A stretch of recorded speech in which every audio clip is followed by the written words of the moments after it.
Ako ang mabuting pastol. Inaalay ng mabuting pastol ang kanyang buhay para sa mga tupa. Sa ngalan ng Ama, ng Anak, at ng Espiritu Santo. Amen. Good morning. Good morning po. Kumusta na po kayo? Mabuti naman po. Ngayon po mga minamahal na kapatid, halos 2 months na tayo na pumapaloob sa Enhanced Community Quarantine. Mayo na, pero hindi pa tayo gumagraduate ng Bachelor of Enhanced Community Quarantine. No? Major in Social Distancing. Sabi nga ng Facebook, napakatalino talaga ng mga Pilipino. Ano? Napakaraming nagagawa ng pag-i-stay natin sa ating mga bahay. At ngayon, mga minamahal na kapatid, halos 7 weeks na tayong naglalay ng banal na misa sa ating simbahan. At hindi lang sa ating simbahan, marahil ginaganap ito ngayon sa buong Pilipinas o pandaigdigan na ang mga pagtitipon ngayon ng kawan ng mga tupat ng mga pastol ay dinadaan na lang sa live stream sa FB. Ngayon mga minamahal na kapatid, ang banal na ebanghelyo natin ngayong umaga ay merong 2 bahagi. Ang talinhaga ng kulungan ng mga tupa at ang mabuting pastol. Habang si Jesus ay nagtuturo, ay siya ay nagbigay ng isang pamilyar na kwento tungkol sa kulungan ng tupa. Sapagat ang Israel ay mga tupa na nasa kulungan dahil sila ay ipinanganak sa ilalim ng kautosang mosaiko. So, ibig sabihin, inilalarawan ng Panginoon na ang bayang Israel sa kanyang mga tupa. At ang ikalawang bahagi ay ang tungkol o patungkol sa kanyang sarili bilang isang ngayon natin sa readings, kahit na sa o sa ating tinatawag na awit tugunan, ay patungkol sa pagiging isang mabuting pastol.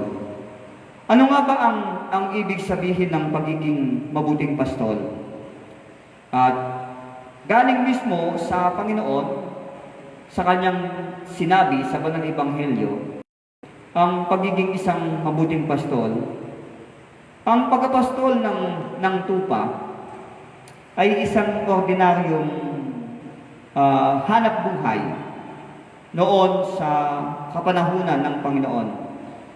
At ang pagkapastol ng tupa ay hindi isang napakadaling gawain ng isang pastol, sapagat ang pagiging pastol ay nangangahulugan ng pagbibigay ng buhay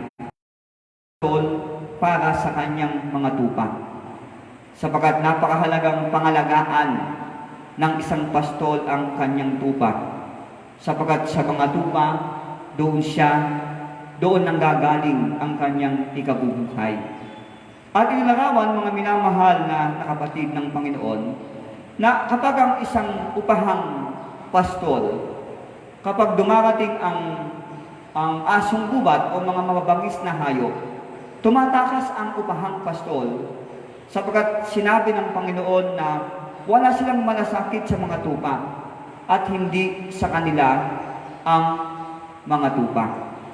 So ito ay naglalarawan, mga minamahal na kapatid, ng isang tunay na paglilingkod ng isang pastol ay yung pag-aalay ng kanyang buhay para sa kanyang mga tupa. At ano ba yung karaniwang makikita natin sa isang pastol o isang pastol ng tupa?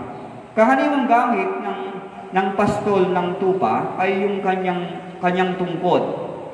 Siguro madalas nating makita yung symbol na gamit ng ating obispo, yung tungkod na pagiging isang pastol, na yung dulo niya ay medyo nakabaluktot At yung pinakadulo nito ay matulis. Kasi ito yung ginagamit ng pastol upang protektahan, pangalagaan ng kanyang mga tupa sa mga mababangis na hayop na mapapinsala. Yung tulis nito yung ginagamit ng sibat para pangalagaan ng mga tupa. At yung dulo nito, kapag ang mga sa mga balot o sa mga dalistis ng kabundukan, ito yung ginagawa na panungkit doon sa mga tupang nahuhulog sa mga dalistis at sa mga balon. At karaniwang hanap o trabaho ng pastol ay hanapan yung tupa ng mainam na pastulan. Yung merong makakain, merong maiinom yung kanyang mga tupa. At syempre, hinahanap ng pastol yung pinakaligtas na lugar para sa kanyang mga tupa. Sinasabi nga ng Banal Ebanghelyo, nakikilala ng mga tupa ang kanang pastol sa pamagitan ng kanyang tinig. Kapag ang ibang nagpapanggap ng mga pastol, sabi nga sa Ebanghelyo, kapag tinatawag ang mga tupa, lumalayo mismo yung mga tupa kasi hindi nila kilala yung kanilang tinig. At ang pastol, tinatawag, sabi nga ng Panginoon, sa kanya-kanyang pangalan ang kanyang mga tupa sapagkat nakikilala ng pastol ang kanyang mga tupa. Sa buhay ng pastol, yung pag-aalay ng kanyang buhay, at makikita din natin sa isang pastol na kung saan namamahinga yung kanyang mga tupa ay nandun sa kasama nilang natutulog yung kanyang mga pastol. Karaniwan madalas tayong makakita ng senaryo nung mga pastol ng itik, di ba? Kapag nakikita natin yung mga pastol ng itik, kapag sila natutulog, di ba? Nasa gitna sila sa kulungan ng mga itik. Kaya nga sabi nila, kaamoy na ng pastol ang kanyang mga itik. Kasi doon na sila halos nagpapahinga at doon na sila halos natutulog. Ang ika-4 na linggo ng muling pagkabuhay, ang Ebanghelyo ay parating patungkol sa mabuting pastol upang pahalagahan o paalalahanan tayo na dapat sa ating simbahan na makita natin sa mga nililingkod ang pagiging isang mabuting pastol sa halimbawang ibinigay ng Panginoon. Mabuting pastol. Sapagkat si Kristo ang mabuting pastol na talaga namang may sakit para sa kanyang mga tupa. Ngunit hindi lamang nililimitahan para sa taong simbahan ang pagiging mabuting pastol.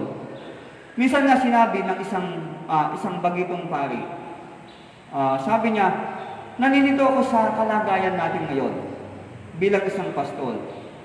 At ano ba yung kahalagahan ng mga nangyayari sa kasalukuyang panahon?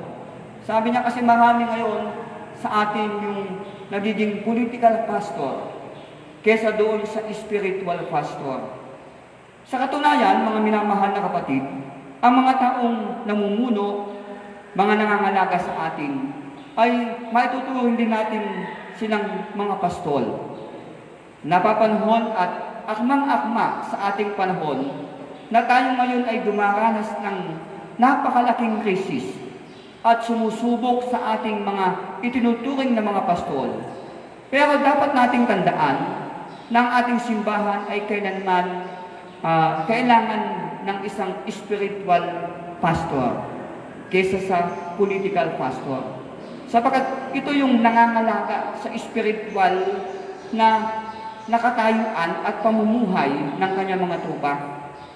Kaya nga sa ating banal na ebanghelyo ay sa ating simbahan, marami tayong nakikilala na mga pastor,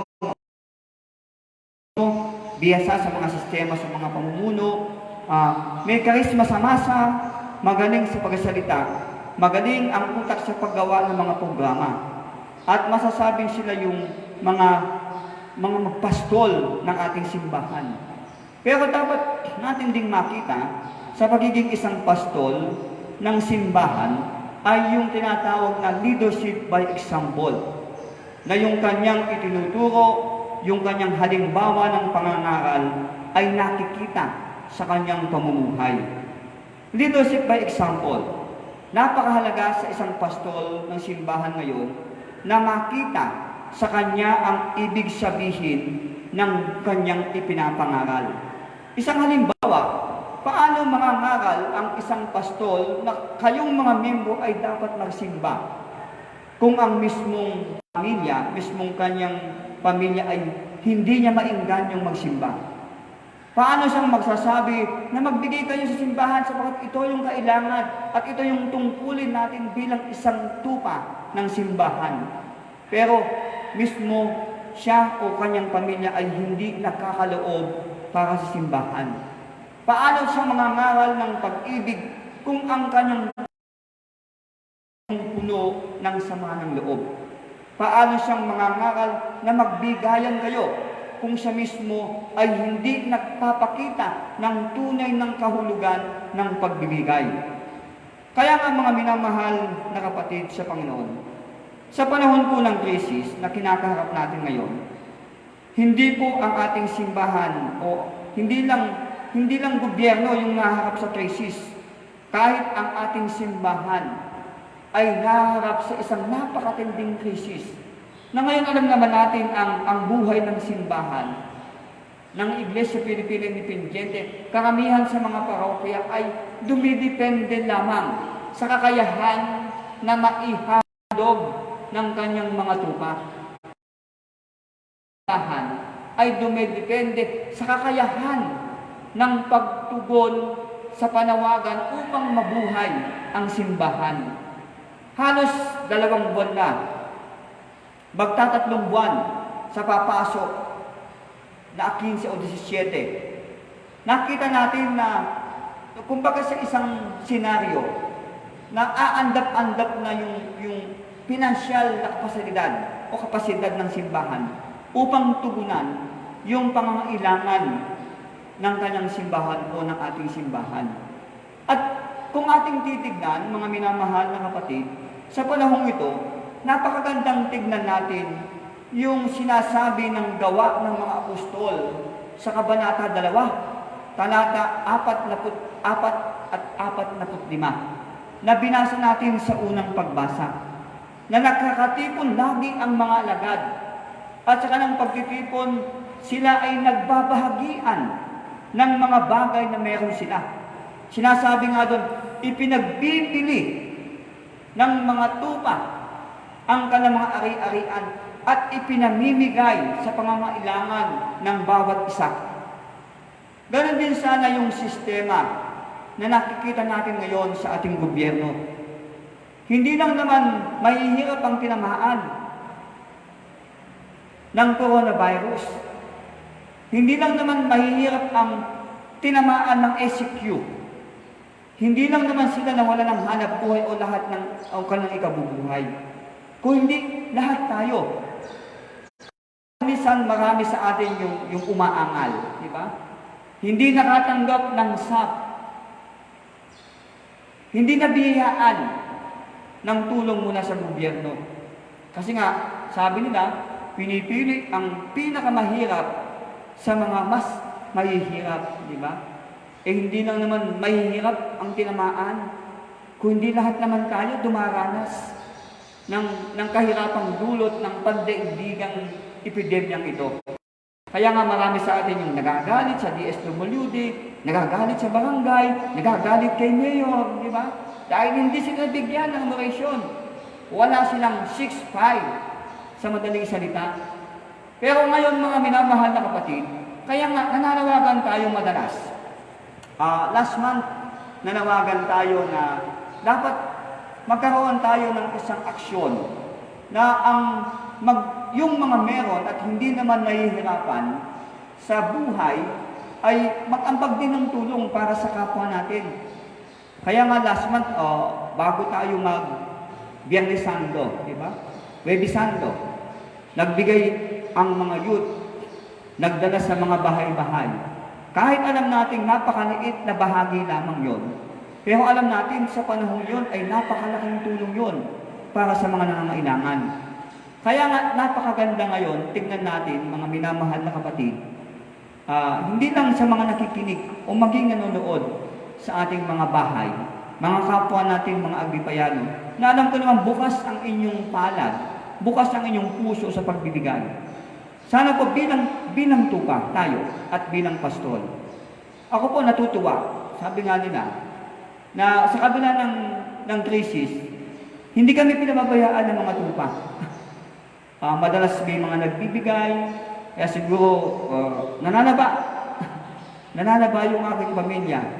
Kasi doon ko nakita talaga yung kahalagahan sa panahon ng krisis na walang ibang tutulong sa pastol kung hindi ang kanyang mga tupa. Kasi yun naman yung napakahalagang gampanin din ng mga tupa sa kanang pastol. Sapagkat hindi lang dapat nila pangalagaan o hindi lang pinapangalagaan. Sabi nga doon sa Galatia 6:6 na sinabi doon na yung tungkol sa pagbibigay. Ang tagapagturo ng salita ng Diyos ay dapat bahagian ng mga pagpapala ng kanyang mga tinuturuan. So napakahalaga ngayong tingnan natin sa ating aspeto ng pa at pagiging pastol. Sabi nating pagtutulungan. Hindi lang dapat sa atin dito sa parokya ng Samal. Sana tingnan din natin yung mga maliliit nating parishes na alam ko na ngayon ay namumblema financially din ang kapwa ko pastol sa mga maliliit na mga parokya. At natutuwa naman ako dahil may mga miyembro tayo dito sa ating simbahan na nagpapaabot din ng tulong. Hindi lang sa inyong pura paroko, kung hindi sa ibang kapwa ko pare ng diocese.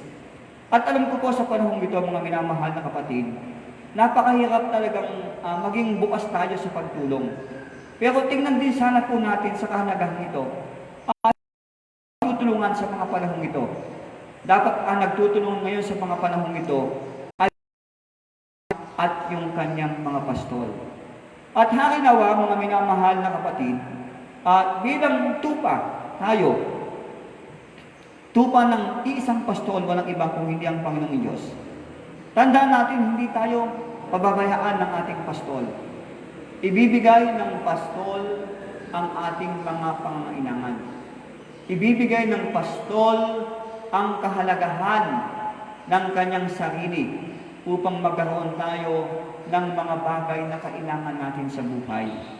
Nawa, mga minamahal na kapatid sa Panginoon, sana po bilang pastol at bilang tupa ng sambayan ng Diyos, sana po sa panahong ito ay nakita natin na walang ibang pastol maliban sa Panginoon.